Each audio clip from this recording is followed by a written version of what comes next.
නමෝ තස්ස භගවතු අරහතෝ සම්මා සම්බුද්දස්ස. නමෝ තස්ස භගවතු අරහතෝ සම්මා සම්බුද්දස්ස. නමෝ තස්ස භගවතු අරහතෝ සම්මා සම්බුද්දස්ස. සත්පුරුෂ වාසනාවන්ත පින්වතුනි, අද පින්වතුන්ට දේශනා කරන මේ කතා වස්තුව තරමක් වෙනස් හැඩයක කතා පුවතක්. ඔබ සාමාන්‍ය මිනිසයන් පිළිබඳව ඔවුන්ගේ වෘත්තිය, ඔවුන් කොයි ආකාරයෙන්ද ජීවත් වෙන්නේ කියලා අහලා ඒ ගැන දැකලා ඔබ හිතන විදිහට වඩා, ඔබ තීරණය කරන විදිහට වඩා තරමක් වෙනස්, එහෙම නැත්නම් ඔවුන්ගේ ජීවිතවල තියෙන වෙනත් පැත්තක් නිරාවරණය වෙන අපූර්ව කතා පුවතක්. සාමාන්‍ය මිනිස්සු කෙනෙක් දිහා බලලා කල්පනා කරනවා මේ පුද්ගලයා අසුවල් ආකාරයේ පුද්ගලයෙක් කියලා. දැන් කෙනෙක්ගේ චර්යාවන් දිහා බලලා මේ පුද්ගලයා හොඳ පුද්ගලයෙක්, එහෙම නැත්නම් මේ පුද්ගලයා නරක පුද්ගලයෙක්, මේ ආදි වශයෙන් මිනිසුන්ව ප්‍රමාණ කරනවා. අපි මිනිස්යන් පිළිබඳව මෙයා මෙහෙම කෙනෙක් කියලා නිගමනයන්ටපත් වෙනවා. අපි මේ නිගමනයන් තුල පිහිටා ඒ සම්බන්ධයෙන් කතාත් කරනවා.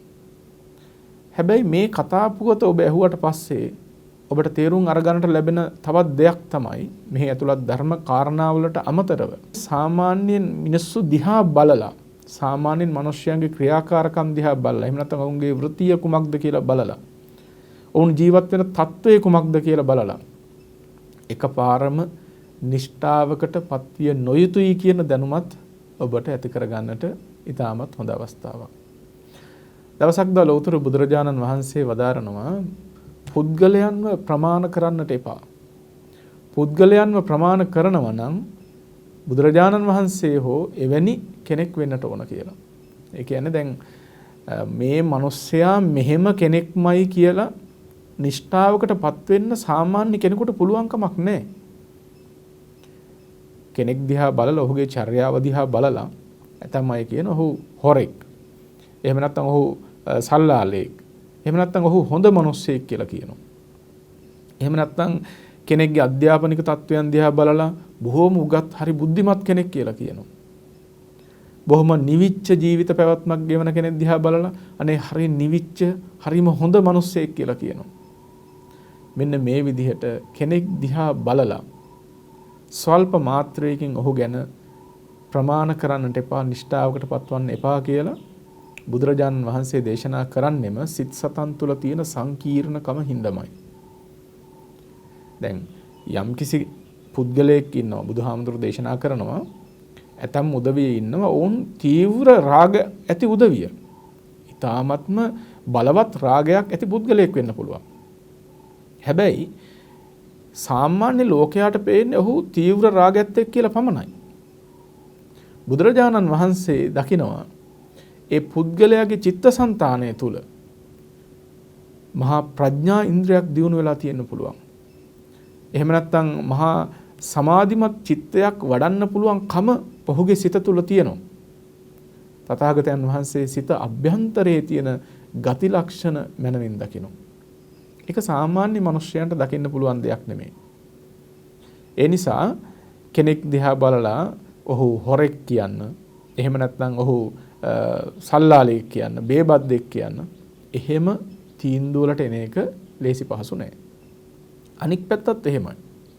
දැන් සමහර උදවි ඉන්න වැඩි කතා බහක් නෑ, බිම බලාගෙන යන්නේ ඉන්නේ, කාත් එක්කවත් රණ්ඩු සරුවල් කරගන්න යන්නේ නෑ.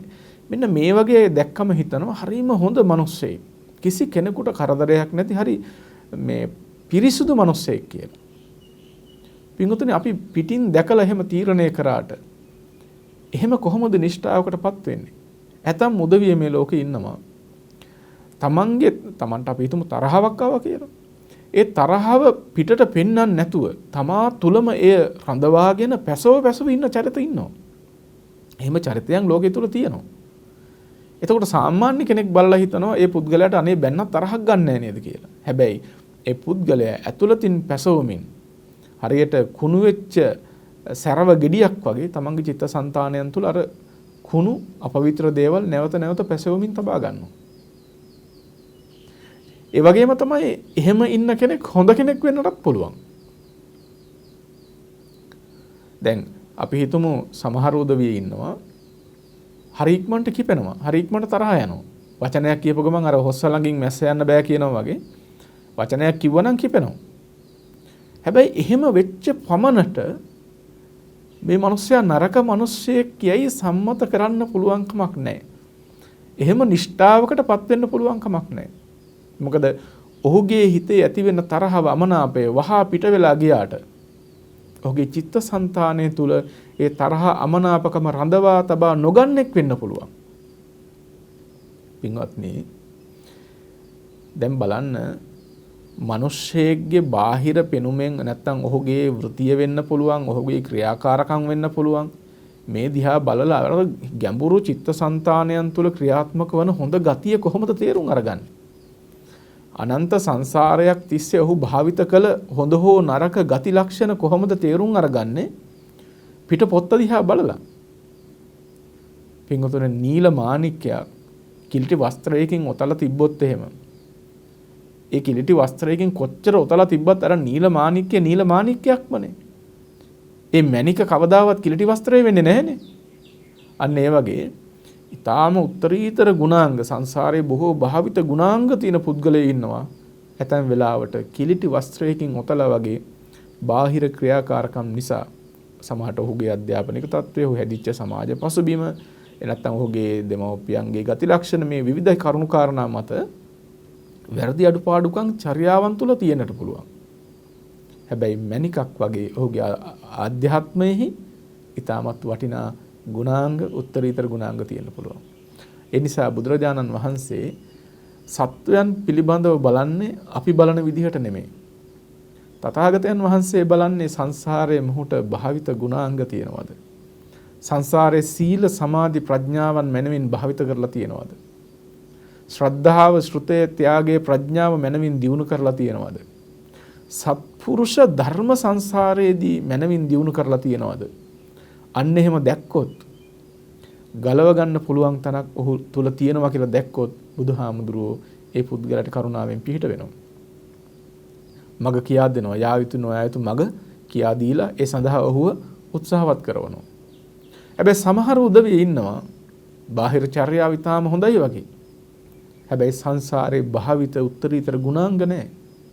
සමහරට විවිධ කර්මාවරණයන්ගෙන් විවිධ ක්ලේශාවරණයන්ගෙන් අර ගුණාංග යට හොඳටම යටපත් වෙලා මතු කරගන්න බැරි තරම්.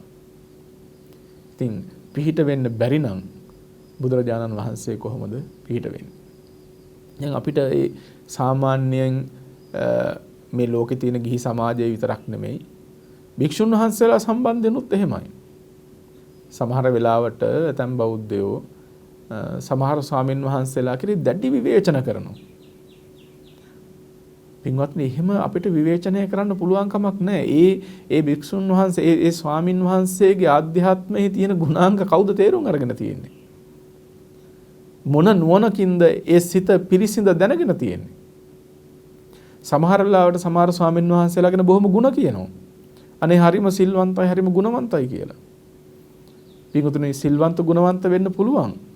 අපිට පේන ටික එහෙම වුණාට ආධ්‍යාත්මික උත්තරීතර ගුණාංගයක් වැඩෙන්න බැරි තරම් කුණු කසල තැම්පත් වෙලා තියෙන්නත් පුළුවන්. ඒ නිසා ගිහි හෝ වේවා පැවිදි හෝ වේවා පුද්ගලයන් ප්‍රමාණය කරනවා නම් මේ පුද්ගලයා මෙහෙමයි කියලා ඔබ තීරණය කරනවා නම් දෙවරක් කල්පනා කරන්නට ඕනේ සම්බන්ධයෙන්. මොකද ඒක බොහොම දුෂ්කර කාර්යයක් වන නිසා. ඉතින් මෙන්න මේ කතා පුවත ඔබ අහගත්තම ඔබටම තේරුම් අරගන්න පුළුවන් කොහොමද මිනිස්සුන්ගේ ක්‍රියාකාරකම් දිහා බලලා පුද්ගලයන්ව ප්‍රමාණ කරන්න කියලා. හරිම ලස්සන කතා පුවතක් පින්වතුනි ලෞතර බුදුරජාණන් වහන්සේ රජගහනුවර වැඩ ඉන්න කාලේ මේ සිදුවීම සිද්ධ වෙන්නේ. රජගහනුවර හිටියා හරිම ලස්සන නගර සෝබිනියක් සිරිමා කියලා. සිරිමා රජුරුවන්ගේ අනුග්‍රහයට පත්වෙච්ච නගර සෝබිනියක්. අපි කියන්නේ ගණිකාවක් කියලා. හැබැයි මේ ගණිකාව වෘත්තියේ යෙදුනත් මේ තැනැත්තිය සමාජයේ බොහොම සම්භාවනාවට පාත්‍ර වෙච්ච තැනැත්තියක්. සිරිමා නගරේ බොහොම ප්‍රසිද්ධයි හරිම ලස්සන තැනැත්තියක්. මෑගේ වෘත්තිය කොහොම වුණත් මේ තැනැත්තියට ලෞතර බුදුරජාණන් වහන්සේගේ පිහිට ලැබුණා. තථාගතයන් වහන්සේ කළ ධර්මදේශනාවක් ඇයට අහන්නට ලැබුණා. පින්වතුනි බලන්න සිරිමා තථාගතයන් වහන්සේගේ ධර්මදේශනාව අහලා සෝතාපට්ටි ඵලයටපත් වුණා. සාමාන්‍ය මිනිස්සුયો ලෝකේ දිහා බලන්නේ කොහොමද? ඒ බඳු වෘත්තියක යෙදෙන කාන්තාවක් දිහා සාමාන්‍ය මිනිස්සු බලන්නේ කොහොමද? සමහරවිට ප්‍රසිද්ධිය කතා කරන්න කැමතිත් නැහැ. බුදුරජාණන් වහන්සේ බලන්නේ මිනිස්යන්ගේ ඒ බාහිර ස්වરૂපේ දිහා නෙමෙයි. පින් වැඩිලා තියනවද කියලා, කුසල් තියනවද කියලා. ඉතින් ඒ තථාගතයන් වහන්සේගේ මහා කරුණා ජාලයට හසු වුණා. උන්වහන්සේ ධර්ම දේශනා කොට වදාලා සිරිමා සෝතාපට්ටි ඵලයට පත් වුණා. දැන් මේ සෝතාපට්ටි ඵලයට පත් වුණ මේ සිරිමාවෝ අර තමන්ගේ තිබිච්ච කිලිටි චර්යාව අතහැරලා දැම්මා. පින්වතුනි මේ ලෝකෙ මිනිස්සු වැරදි කරන්නේ ඔවුන් වැරදි කිරීම සඳහා උපන්න නිසා නෙමෙයි. ඒ වැරදිවල ආදීනව දන්නේ නැති නිසා. වරදක් කොට දන්නේ නැහැ. වරදෙහි තියෙන ආදීනව දන්නේ නැහැ. එයින් ලැබෙන ඊටාම බලවත් විපාක, දුක් සහිත විපාක දන්නේ නැහැ. ඒ නිසා තමයි බොහෝ දෙනෙක් වැරදි වලට පෙළඹෙන්නේ. නිවැරදි මාර්ගයේ මේ ලෝකෙට විවරණය කළ යුත්තේ ඒ නිසා. පින්වතුනි පින් තියෙන සත්පුරුෂයෝ පවා ධර්මය අහන්නට නොලැබීම නිසා අසත් මාර්ගයේ යෙදෙනවා. කොච්චර පින් තිබුණත් පින්වතුනි ඒ බණ දහම් අහන්න ලැබුණ නැත්නම් අසත් මාර්ගයේ යෙදුනොත් ඒ හේතුවෙන් ඔන්න එහි විපාක වශයෙන් බොහෝ වෙලාවට දුගතිගාමී වෙනවා. ඉතින් මේ සිරිමාට කොහොම හරි වාසනාව තිබුණා. සෝතාපට්ටි ඵලයටපත් වුණා. තමන්ගේ පැරණි ඒ නරක වෘත්ති අතහැරියා. මේ උපාසිකාවක් වශයෙන් ඊටාම උත්තම ජීවිතයකට එළඹියා. පින්වතුනි හරි ලස්සන තැනක් තියෙනවා ඉදිරියට එන. සිරිමාව හැමදාම ස්වාමින් වහන්සේලා 8-9කට දාන පූජා කරනවා. මම සලාක දානයක් බාර අරගෙන හැමදාම 8-9කට දාන පූජා කරනවා මසුරන් 16ක් වේදම් කරලා. සිරිමා දන් දෙන්න නිකන් කිරලා මැනලා නෙමෙයි. එක ස්වාමින් වහන්සේ නමකට පිළිගන්වන දාණය 3-4 නමකට වළඳන්න පුළුවන්. පාත්‍රයේ පිරෙන්න දාන පූජා කරනවා. පෙරත්ත කරමින් දාණය පිළිගන්වනවා. මොකද්ද පින්වතුනි මේ පෙරත්ත කරමින් පිළිගන්වනවා කියන්නේ? දැන් සාමාන්‍යයෙන් ස්වාමින් වහන්සේ නමක් දාන පූජා කරනකොට තමන් වහන්සේට ඇති කියලා හිතුනම අතින් පාත්‍රය වහනවා. එහෙම අතින් වැහුවත් සිරිමා මොකද කරන්නේ? අනේ ස්වාමීනි තව ටිකක් පිළිගන්න කියලා හරි. පෙරත්ත කරලා නැවත පිළිගන්වනවා. හරි වටිනා චර්යාවක් පින්වතුනි. සදැහැති උපාසක උපාසිකාවන් අපේ දරුවන් මේ හුරු කරගන්නට ඕන උතුම් ගුණාංගයක්. අත වැහුවත් අකීකරු කමට නෙමෙයි අනේ ස්වාමීනි තව ටිකක් මං ගැන අනුකම්පාවෙන් පිළිගන්න ස්වාමීනි. අපට පිං සිද්ධ වෙන්න තව ටිකක් පිළිගන්න ස්වාමීනි කියලා තව ටිකක් පිළිගන්නන්න පුළුවන්ද කියලා බලනවා. පුළුවන් නම් පිළිගන්නවා. නැවතත් ප්‍රතික්ෂේප කරනවා නම් නිහඬ වෙනවා. ඉතින් මේ විදිහට ඇතම් උදවිය ඉන්නව පින්වතුන් දෙවරක් තුන්වරක් පෙරත්ත කරලා කොහොම හරි දාන ටිකක් පූජා කරගත්ත පින්වතුන් ඉන්නවා. ඒ සිරිමත් එහෙමයි. ඉතින් හැමදාම හාමුදුරු 8-9කට දාන පූජා කරනවා. ස්වාමීන් වහන්සේලාත් මේ දාණය පිළි අරගෙන තමන් වහන්සේලාට සුදුසු තැනකට වැඩම කරලා දාණය වළඳනවා. ඉතින් දවසක් දා එක් මහතෙරුන් වහන්සේ නමක් මේ දානට වැඩම කළා. සිරිමාවෝ එදත් දන් පූජා කළා. ස්වාමීන් වහන්සේ මේ දානයත් වළඳලා බොහෝම දුර ඈත ප්‍රදේශයකට වැඩම කරා. ඉතින් වැඩම කරලා එහි තිබුණා සේනාසනයක් ස්වාමීන් වහන්සේලාට වැඩ ඉන්න පුළුවන් තැනක් තිබුණා. ඒ විහාරයට වැඩියා. ඉතින් පින්වතුනි එදා ඒ කාලේ අද වගේ මේ විහාරාධිපති හිමිවරු කියලා ලියාගත් එකක් තිබුණ නැහැ නේ. මේ සුද්දා ගිල්ලෝපු යමක්නේ තාමත් ගලව ගන්න බැරුව මේ අපි ඉන්නේ. එදා භික්ෂුන් වහන්සේලාට අයිති මේ මගේ සේනාසනය කියලා තියාගෙන හිටපු විහෙර විහාර තිබුණේ නැහැ. පෞද්ගලිකව ස්වාමීන් වහන්සේලාට වැඩ ඉන්න කියලා ආරාධනා කරලා පූජා කරපු තැන් තිබුණා. පොදුවේ තියෙන සියලු සංඝාරාමයන් මහා සංඝරත්නයක සිව් දිසාවෙන්ම වඩින මහා සංඝරත්නයටයි ඒව පූජා කරලා තිබුණේ. උන්වහන්සේලා කැමැති පරිදි සුදුසු පරිදි ඒ තැන්වල වැඩ හිටියා. හරියට පියාපත් බර විතරක් අරගෙන පියාසර කරගෙන යන පක්ෂියෙක් වගේ උන්වහන්සේලා එක විහාරයකින් තවත් විහාරයකට වැඩම කළා. ගෙනියන්න කියලා, එල්ලගෙන යන්න කියලා, පොදි බැඳගෙන යන්න කියලා උන්වහන්සේලාට දේවල් තිබුණේ නැහැ. කොයිතරම් උත්තරීතර උපශාන්ත චර්යාවක්ද කියලා හිතනවා. ඒ පැරණි ශාසන චර්යා ධර්මයන් හිතලා බලනකොට අපිට අදටත් ඒ தত্ত্বය ඇති කරගන්න පුළුවන් නම් මොන තරම්නම් භාග්‍යයක්ද. ඉතින් කොහොම හරි මේ ස්වාමීන් වහන්සේත් ඒ විහාරයට වැඩම කළා. හවස ඒ විහාරස්ථානයේ වැඩ හිටපු අනික් ස්වාමීන් වහන්සේලාත් එකතු වෙලා මේ වැඩිහිටි ස්වාමීන් වහන්සේට අප උපස්ථාන කළා. ගිලම්පස පිළිගන්වලා සුහද කතා සල්ලාපයක යෙදුණා. ඉතින් මේ විහාරයේ හිටපු හාමුදුරුවෝ අහනවා ස්වාමීන් වහන්සේ කොහෙන්ද වැඩියේ? කොහෙන්ද දානේ වැළඳුවේ විස්තර අහනවා. අහනකොට මේ මහතෙරුන් වහන්සේ කියනවා සිරිමාවන්ගේ දානය තමයි අද මම වැළඳුවේ. මේ විස්තර කතා කරනකොට උන්වහන්සේ කියනවා සිරිමාව දන් පූජා කරන්නේ එක නමකට පූජා කරන දාණය 3-4 නමකට ඇති වෙන විදිහට. හරීම ශ්‍රද්ධාවෙන් පෙරත්ත කරමින් අනේ ස්වාමීනි මේ කිරි වළඳන්න, මේ ගිතෙල් වළඳන්න, මේ මීපැණි වළඳන්න පෙරත්ත කරමින් සිරිමාව දන් පූජා කරන්නේ. සිරිමාව ඊ타ත්ම සුරූපී තැනැත්තියක්. සුරූපී වූ සිරිමාව දන් පූජා කරන්නේ ඊ타ත්ම මනවින්මයි සකසාමයි දන් පූජා කරන්නේ. මේ සිරිමාවගේ තියෙන මේ උතුම් ගුණාංගයන් මහතෙරුන් වහන්සේ කියනකොට පිංගුතුනේ එක ස්ථවිර භික්ෂුන් වහන්සේ නමක් මේ කතාව අහගෙන හිටියා. මෙතනින් තමයි කතාව තවත් පැත්තකින් අපිට හම්බ වෙන්නේ. ස්ථවිර භික්ෂුන් වහන්සේ නමක් කියන පිංගුතුනේ පොඩි හාමුදුරු නමක් නෙමෙයි. උපසම්පදා වෙලා වස් 10ක් ගියපු හාමුදුරු නමක්. එතකොට වස් 10ක් හෝ ඊට වැඩි.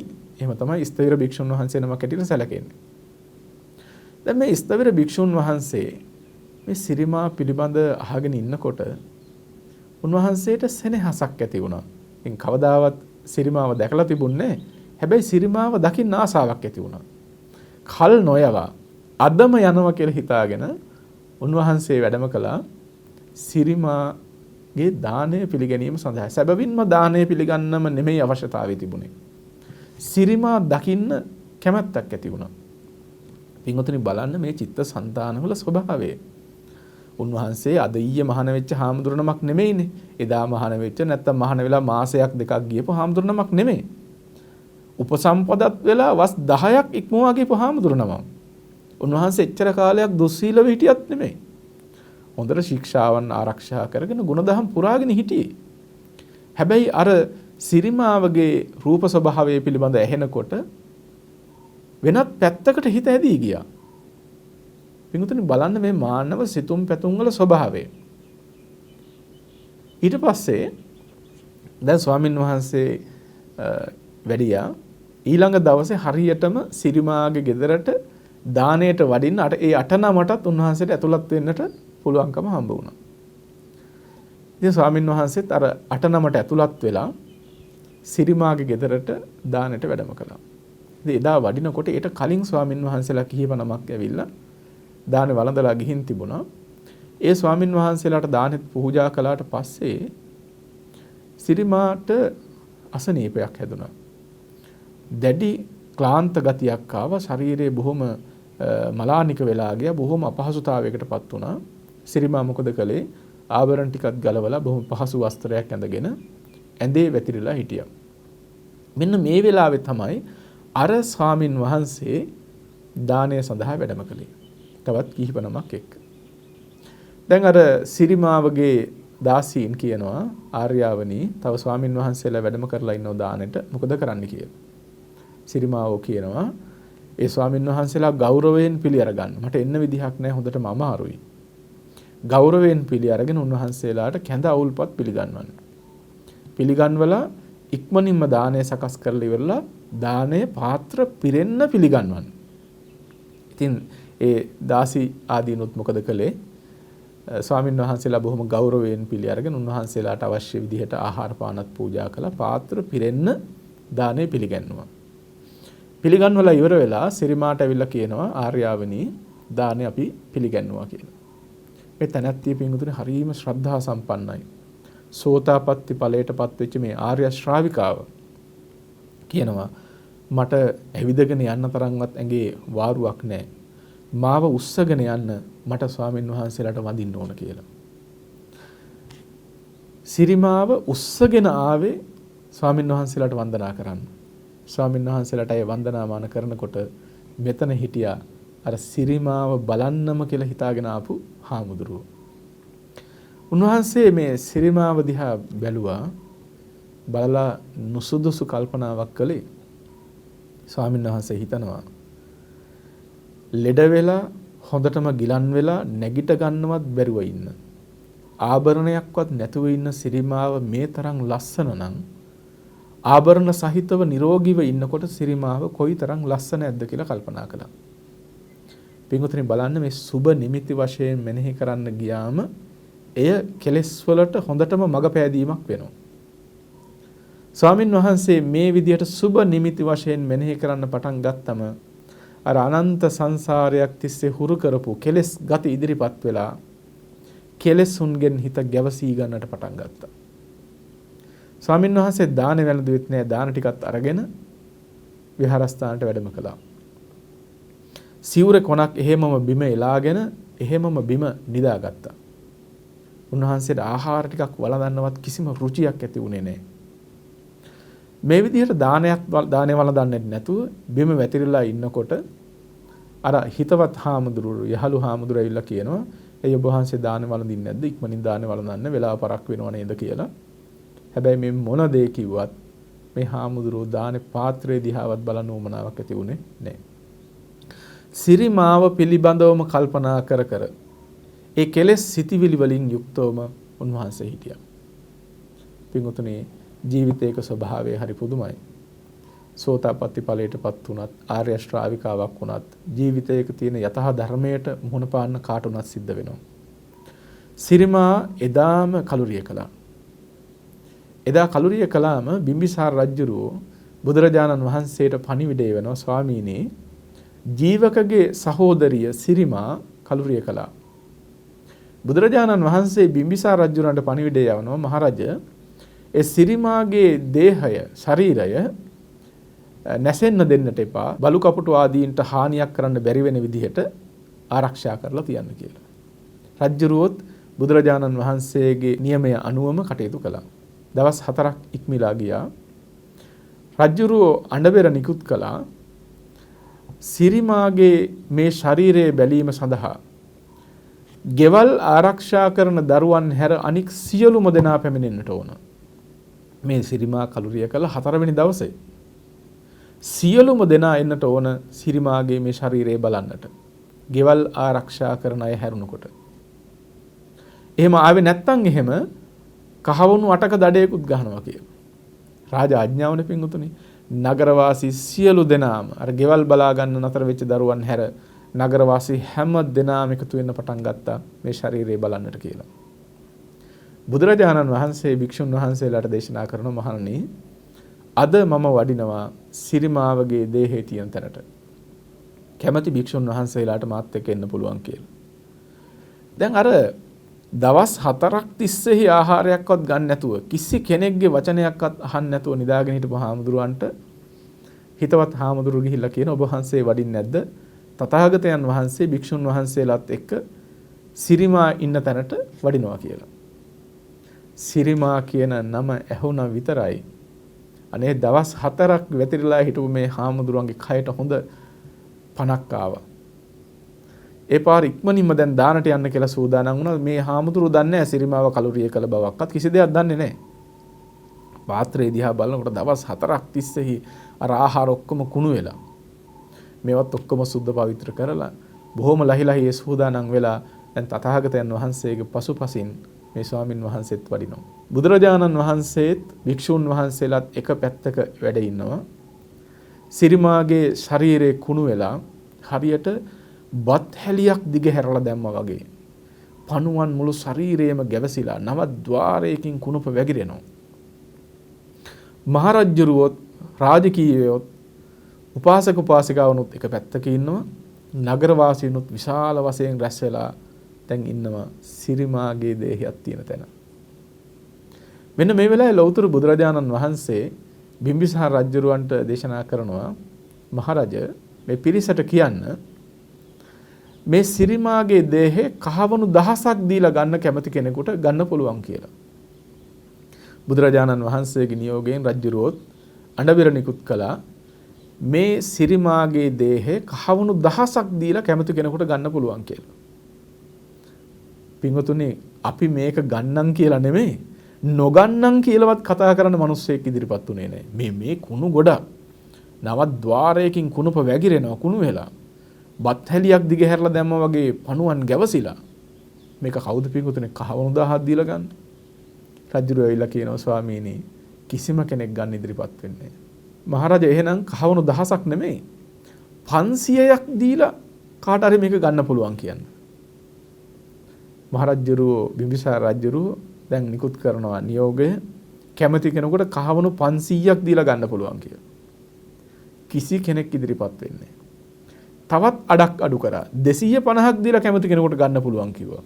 කිසි කෙනෙක් එන්නේ ඔහොම අඩු කරලා අන්තිමට කියනවා එක කහවණුවක් දීලා කෙනෙකුට මේ දේහය ගන්න පුළුවන් ශරීරය ගන්න පුළුවන් කැමති කෙනෙක් ගන්න කියලා. පින්වතුනි එක කහවණුවකටවත් ගන්න කෙනෙක් එන්නේ නැහැ. අඩුම තරමේ මේක අපිට එපා කියලා කියන්නවත් කෙනෙක් එන්නේ නැහැ. මොකද ඒ තරම් මිනිස්සුන්ට මේක ගන්නවද එපා කියලා හිතන්නවත් දෙයක් නැහැ. එච්චරට පිළිකුල්. ඊට පස්සේ රජුරෝ කියනවා මේක නිකන් ගෙනියන්න දෙනවා. කැමති කෙනෙක් ඇවිල්ලා ගෙනියන්න කියලා. පින්වත්නි නිකන් ගෙනියන්නවත් නොමිලේ ගෙනියන්නවත් මිනිස්සෙක් ඉදිරිපත් වෙන්නේ. මෙන්න මේ වෙලාවේ තථාගතයන් වහන්සේ වදාරනවා මහණෙනි මේ සිරිමාව ජීවත් වෙලා ඉන්න කාලේ කහවණු දහසක් දීලා මිනිස්සයන් එක දවසකට වෙන් කරගන්නේ. සිරිමාවව එක දවසකට වෙන් කරගන්න කහවණු 1000ක් දෙන්න ඕන ජීවත් වෙලා හිටපු කාලේ. නොමිලේ ගෙනියන්නවත් දැන් කෙනෙක් එන්නේ නැහැ. මනුෂ්‍ය ශරීරය කියන එක මේ තරම් නවත් ద్వාරයකින් කුණප වැగిරෙන අසාර වූ පිළිකුල් කටයුතු දෙයක් නේද කියන එක තථාගතයන් වහන්සේ පැහැදිලි කරමින් ධර්ම දේශනා කොට වදාළා. පින්වතුනි මෙන්න මේ බණ පද ටික අහගෙන ඉන්නකොට අර සිරිමා පිළිබඳව කල්පනා කර හිටපු රාගසිත වලින් පෙළමින් හිටපු ස්වාමින් වහන්සේ ජීවිතයක තියෙන යථා ස්වභාවය අවබෝධ කරලා පින්වතුනි රහත් ඵලයටපත් වුණා.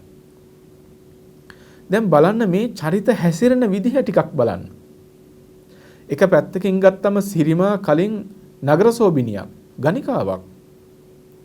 ඊට පස්සේ ටික කාලයක් යනකොට අය සෝතාපන්න ඵලයටපත් වෙච්ච සෝතාපට්ටි ඵලයටපත් වෙච්ච ආර්ය ශ්‍රාවිකාවක්. ඉන් අනතුරු ඇගේ ජීවිත පැවැත්ම බලනකොට ඊ타ත්ම සත්පුරුෂ දායිකාවක්. සත්පුරුෂ උපාසිකාවක්. ස්වාමින් වහන්සේගේ ජීවිතය බලන්න. සියල්ල අතහැරලා දාලා ප්‍රවෘජ්ජා භූමියටපත් වෙච්ච ස්වාමින් වහන්සේ නමක්. ගුණදහම් පුරාගෙන වස් 10කුත් ඉක්ුත් වෙනකන් හිටපු ස්වාමින් වහන්සේ නමක්. හැබැයි කාන්තාව පිළිබඳව අහනකොට වැරදි පැත්තට වැටුණා. ඉන් අනතුරු නිවැරදි දේ අහන්න හම්බුණාට පස්සේ අරහත් ඵලයට උන්වහන්සේපත් වුණා. මොනතරම් පූජනීය තත්වයක්ද?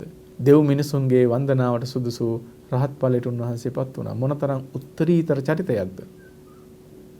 ඒ නිසා මම මේ කතාව ආරම්භයේදීම ඔබට කිව්වේ මතක් කළේ මිනිස්යන්ගේ සාමාන්‍ය දිවි පැවැත්ම දිහා බලලා වර්තමානයේ දිහා බලලා ඔවුන්ගේ සාමාන්‍ය පරිසරය දිහා බලලා මිනිස්යන් පිළිබඳව තීරණය කරන්න හදන්නට එපා. මොකද ඔවුන්ගේ ඇතුළාන්තය ඔවුන් ඉදිරියේදී වෙනස් වන ආකාරය එහෙම ලෙහෙසියෙන් පහසුවෙන් කෙනෙකුට තීරණය කරන්නට පුළුවන් කමක් නැත්තේ. තථාගතයන් වහන්සේ පැමිණි පිරිසට මේ පිළිබඳව ධර්ම දේශනා කරන අවස්ථාවේදී පින්වතුනි ඒ වෙනකොට සිරිමා ඉපදලා හිටියේ දෙව්ලොව. සිරිමාව කල්පනා කරනවා මේ තරම් යස ඉසුරක් මට ලැබුණේ කොහොමද? මොන කුසල කර්මයක් කරලාද මේ දිව්‍යමය ඓශ්වර්ය ලැබුණේ? කල්පනා කරනකොට මෙනෙහි කරනකොට සිරිමා දෙව්දුවට පේනවා. Tamangeema ශරීරයේ කුණු වෙලා දැන් දවස් 4ක් තිස්සේ ඒ පරිහරණය කළ ශරීරයේ කුණු වෙලා තථාගතයන් වහන්සේ භික්ෂුන් වහන්සේලාත් එක්ක වැඩ ඉන්නවා. රාජරාජ මහා මාත්‍යාදීන් උපාසක උපාසිකාවන් ඇවිල්ලා ඉන්නවා. නගරයේ ජනතාව පිරීලා ඉන්නවා. සිරිමා කල්පනා කළා මං එතෙන්නට යන්නට සුදුසුම අවස්ථාව කියලා. පින්වතුනි මේ දෙව්දුව 500ක් දිව්‍ය කාන්තාවන් එක්ක 500ක් දිව්‍යමය රථවල නැගලා ලෞතර බුදුරජාණන් වහන්සේට වන්දනා කරන්න කියලා එතෙන්ට පැමිණියා. මෙතෙන්ට පැමිණියාම බුදුරජාණන් වහන්සේ ළඟ වැඩ හිටියා වංගීස කියලා මහ තෙරුන් වහන්සේ නමක්.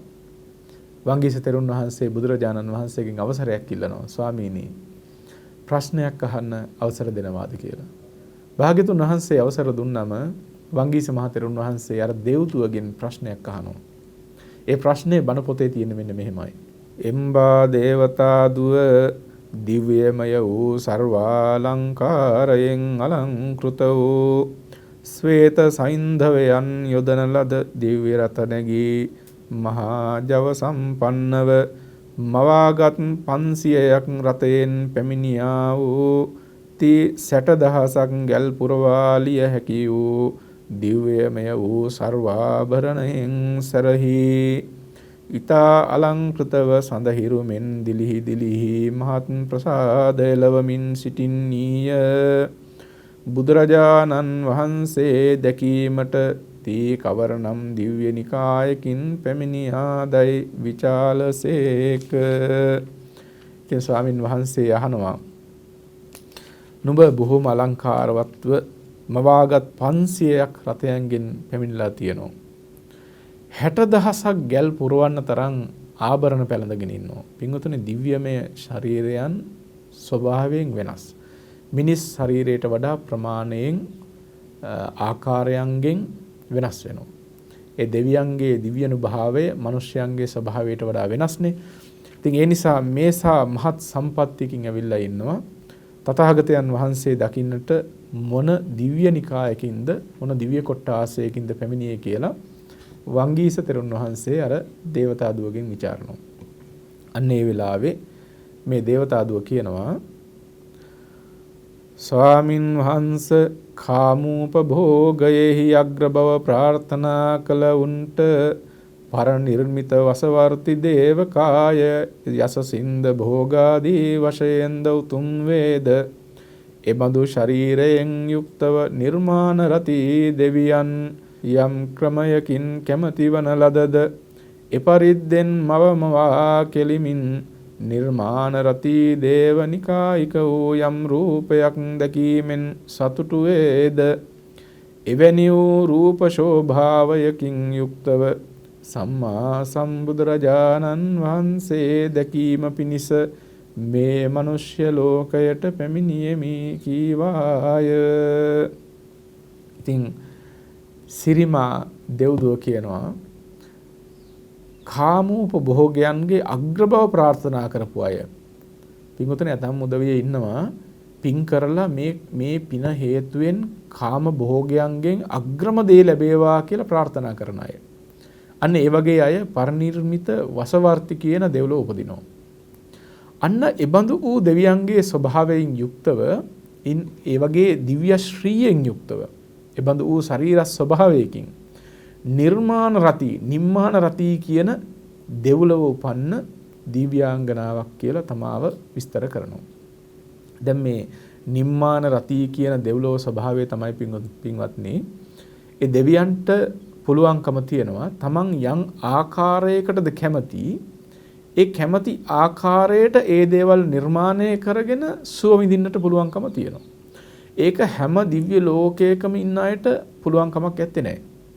දැන් වෙනත් දිව්‍ය ලෝකවල උපන්නම තමන්ට පුණ්‍යනුභාවය නිසා ලැබිච්ච දේවල් තියෙනවා. ඒ දේවල් භුක්ති විඳිනවා.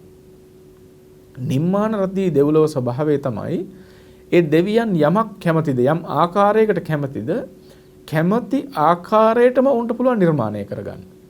නිර්මාණය කරගෙන එය රස විඳින්නට සුව විඳින්නට පුළුවන්කම තියෙනවා. නිම්මාන රති කියලා කියන්නේ ඒ බඳු වූ ඓශ්වර්යයෙන් යුක්ත දෙව්ලොවක්.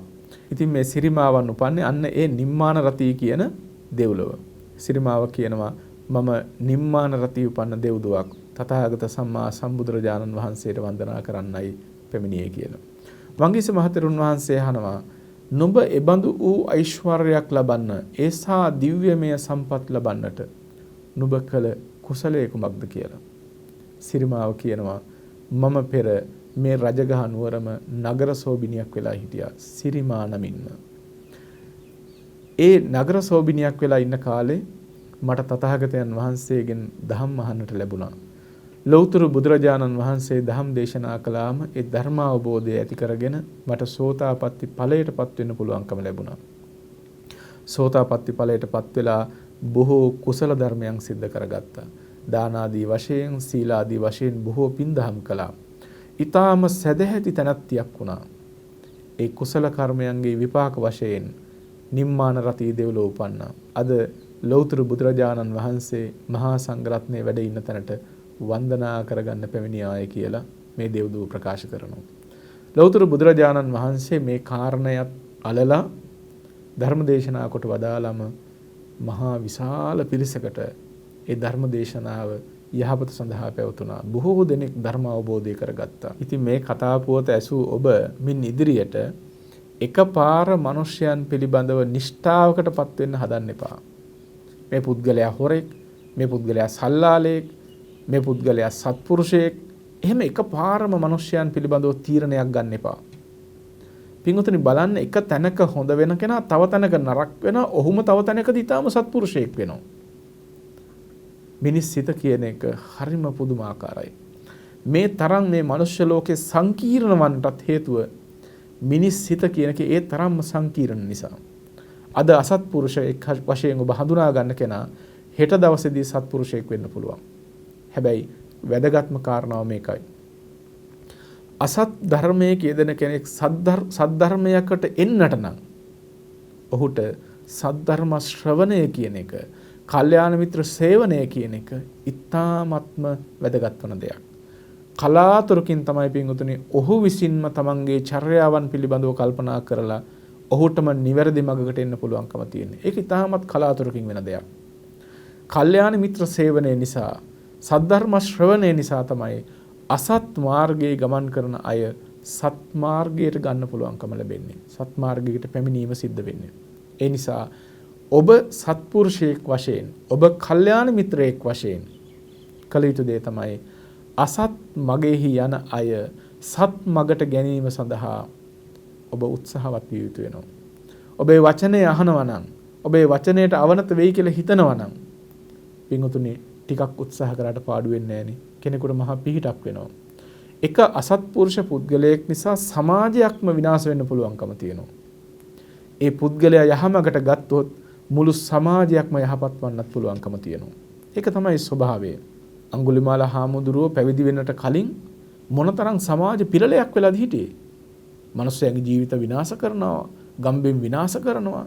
හැබැයි අඟුලිමාල හාමුදුරුවෝ බවට පත් වුණාට පස්සේ, අඟුලිමාල හාමුදුරුවෝ රහතන් වහන්සේ නමක් බවට පත් වුණාට පස්සේ පින්වතුනි මුළු දෙවියන් සහිත ලෝකයාටම පින් කරගන්න අනුත්තර පුණ්‍යක් ක්ෂේත්‍රයක් වුණානේ. උන්වහන්සේගේ ගුණ කියවෙන අඟුලිමාල පිළිත නිසා පින්වතුනි අදටත් මාතාවන් අම්මාවරු කොයිතරම් සැනසෙල්ලක් ලබනවද? ඒ නිසා හොඳින්ම තේරුම් අරගන්න සද්ධර්මයක් තේරුම් ගත්ත කෙනෙක් හැටියට ඔබ විතරක් හුදකලාවම යන්නට හිතන්න එපා. මම විතරක් හැදුනොත් ඇති, මම විතරක් කොහොම හරි නිවන් දැක්කොත් ඇති කියන තැනකට විතරක්පත් වෙන්න එපා. උත්සාහවත් වෙන්න තව එක්කෙනෙක් හරි ධර්ම මාර්ගයට ගන්න. ටිකක් මහන්සි වුණාට කමක් නැහැ. එකවරක් උත්සාහවත් වෙන්න, හරියන්නේ නැත්නම් දෙතුන් වරක් උත්සාහවත් වෙන්න. ඒ උත්සාහවත් වීම පවා පින්වතුනි ඔබට මහා කුසලයක් වෙනවා. සංසාරයට මහා රැකවරණයක් වෙනවා.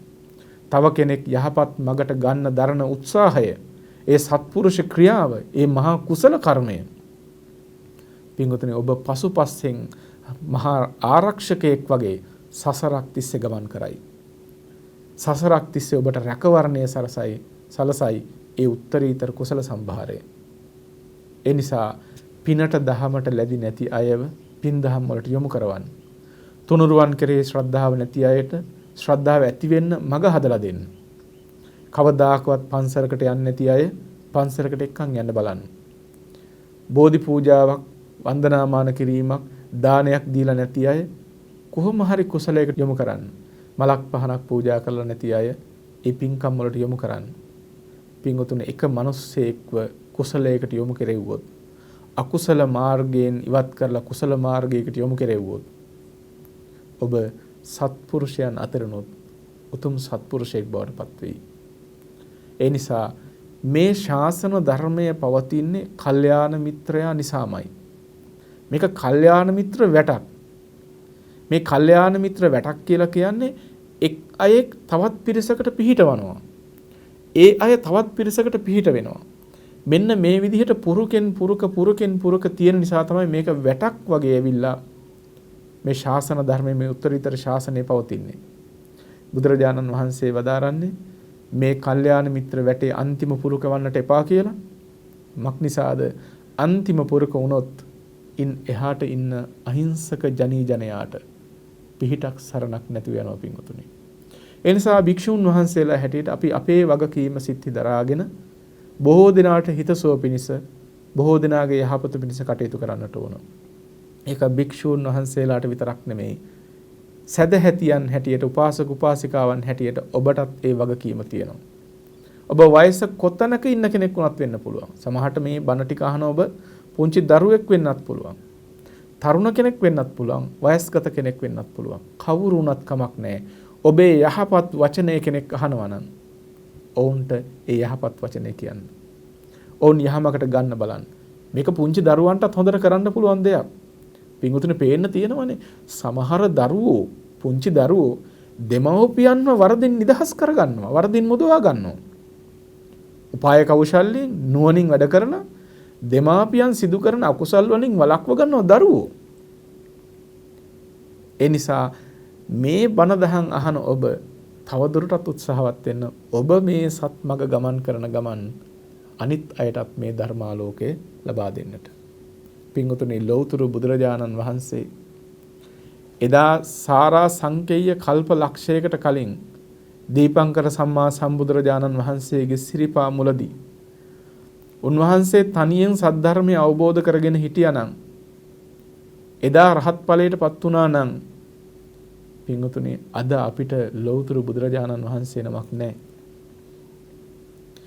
ඒ මහා සත්පුරුෂයා සුමේද තාපසයන් වහන්සේ අතටපත් නිවන්පත අතහැරලා පාරමී ධර්මයන් පුරන්නට සසරට පිවිසියා ලෝකානුකම්පාවෙන් ලෝකයට පිහිටවීම සඳහා. පින්වතුනි ඒ මග මොනතරම් දුක් සහිත මගක්ද කියලා මොනතරම් දුක් කම්කටොළු වලින් පිරිච්ච මගක්ද කියලා තේරුම් අරගන්න පුළුවන් 550 ජාතකයේ කියාගෙන යනකොට. ඒ 550 ජාතක පොත් වහන්සේ පරිශීලනය කරනකොට තේරුම් අරගන්න පුළුවන් බෝධිසත්වයින් වහන්සේ නමක් මොන තරම්නම් කැපකිරීමක් කරනවද කියලා. ඒසා කැපකිරීමක් කරලයි අපේ ලෞතර බුදුරජාණන් වහන්සේ මේ ධර්මය අවබෝධ කරගෙන ඔබට අපට මේ මඟ කියා දීලා තියෙන්නේ. ඒ සද්ධර්මයේ තව එක දවසක් හරි මේ මිහිතලයේ තියාගන්නට ඕන. ඒ උත්තරීතර ධර්ම මාර්ගයේ සමස්ත සත්වගටම සැනසෙන්නට තියෙන ඒ උත්තරීතර ධම්ම මඟ තව එක දවසක් හරි පිංගුතුනේ මේ ලෝකයේ තුල තියන්නට ඒ වගකීම තියෙන්නේ අද ජීවත් වන අපිට. අපි ඒ වගකීම අතහැරියොත් එහෙම පිංගුතුනේ අනාගතයේට මේ ශාසන ධර්ම නැති වෙයි. ඒ නිසා දෙවියන් සහිත ලෝකයට හිතසුව පිණිස පවතින මේ උත්තරීතර සද්ධර්මය සමස්ත ලෝකේ පුරාම ලබා දෙන්නට, සමස්ත ලෝකේ පුරාම පතුරවා හරින්නට අපි හැමදෙනාම උත්සාහයෙන් කටයුතු කරන්නට ඕන. මතක තබා ගන්න, අනුන්ට බණ කියන්න විතරක් නම් නෙමෙයි මේ කියන්නේ. ඔබ ධර්ම මාර්ගයේ හැසිරෙන ගමන්, ඔබේ කෙලෙස් ගිනි නිවා ගන්න ගමන්, ඔබේ දුෂ්චරිතයන් දුරු කරලා සුචරිත ධර්මයන්ට එන ගමන් තමයි අනිත් අයටත් මේ බණ දහම් ටික කියා දෙන්නට ඕන. ආදර්ශමත්ව තමන් ධර්මචාරීව හැසිරෙමින් අනිත් අයටත් ධම්මග කියා දෙමින් කාටත් දුකෙන් මිදෙන්නට, සසරෙන් මිදෙන්නට අවශ්‍ය වටපිටාව සකස් කරන්න. ඉතින් අද ඔබට මේ ධර්ම දේශනාව මේ ආකාරයෙන් අහන්නට සලස්වන්නත් පින්වතුන් දායකත්වයෙන් කටයුතු කරනවා. ඒ පිළිබඳව අපි තාමත් සත්පුරුෂ අදහසින් සිහිපත් කරන්නට ඕන. මේ ධර්ම දේශනාව බොහෝ දෙනෙකුට අහන්නට සලස්වාලීම සඳහා දායකත්වයෙන් කටයුතු කරනවා තුසිතා වීරසිංහ මහත්මිය. ඒ වගේම අරමුණු වශයෙන් ඇති කරගෙන තියෙනවා රූපා සෝමවතී රාජපක්ෂ මාතාවටත්, ඩී.එල්. රාජපක්ෂ පියතුමාටත්, ලක්ෂ්මන් අල්විස් සොහොයුරා, රංජිත් හේමචන්ද්‍ර සොහොයුරා කියන ඒ සියලු පින්වතුන්ට පුණ්‍යානුමෝදනා කරන්නටත් බලාපොරොත්තු වෙනවා. පින්වතුනි මේ සත්පුරුෂ ක්‍රියාවට දායක වෙලා රැස් කරගන්න මේ උදාාරතර කුසල සම්භාර ධර්මයන් අපි අනුමෝදන් කරලා මේ දේශනාව සමාප්ත කරනවා. මේ හැම ආකාරයකින්ම සිද්ධ කරගත්ත මේ උත්තම වූ කුසල සම්භාර ධර්මයන් ප්‍රථමයෙන්ම ලෝසසුන් ආරක්ෂා කරන ඔබ ආරක්ෂා කරන දෙවියෝ අනුමෝදන් වෙත්වා. දෙවියන්ගේ ඉසුරු වර්ධනය කරගනිත්වා. සම්බුද්ධ ශාසනය අතුබවත් සුරැක දෙවියෝද උතුම් නිවනින් සැනසීම ලබත්වා. සඳහන් කළ මාපියන් ඇතුළු සහෝදර සහෝදරියන් ඇතුළු මෙලෝ පරලෝගත වර්ග පරම්පරා අනුයාත සියලුම ඥාති හිතයිශීන් මේ පින් සතුටින් සාදුනාදයෙන් අනුමෝදන් වෙත්වා. පින් කැමැති හැම සත්වගද මේ පින් සතුටින් සාදුනාදයෙන් අනුමෝදන් වෙත්වා. ඒ සෑම සියලු දෙනාම දුකින් මිදී සුවපත් වී ලෞතුරු නිවනින් සැනසෙත්වායි සාදු කියලා පින් අනුමෝදන් කරන්න. ඒ වගේම රැස් කරගන්න පුණ්‍යලාභයන් දායකත්වයෙන් කටයුතු කරන පින්වතුන්ටත් පවුලේ සෑම සියලු දෙනාටත් ධර්මනුබුරන් ඇතුළු සුජීවත්ව වාසය කරන ඥාති හිතයිසී සෑම සියලු දෙනාටත් සදේවක ලෝකයාටත් මේ පුණ්‍ය ශක්තියකසේ හේතු වීමෙන් නිදුක් නිරෝගී සුවපත් භාවයේ සැලසේවා. දෙලව යහපත් වේවා. ඊ타මත් ඉක්මනින් මේ අනන්ත දුක් සහිත සංසාරයෙන් ඈතර වී ලබන ලෞතුරු නිර්වාණ ශාන්තියෙන් සැනසෙන්නට මේ පින් හේතු වාසනා පාරමී වේවා. හැම දිනාටම සම්මා සම්බුදු සරණයි.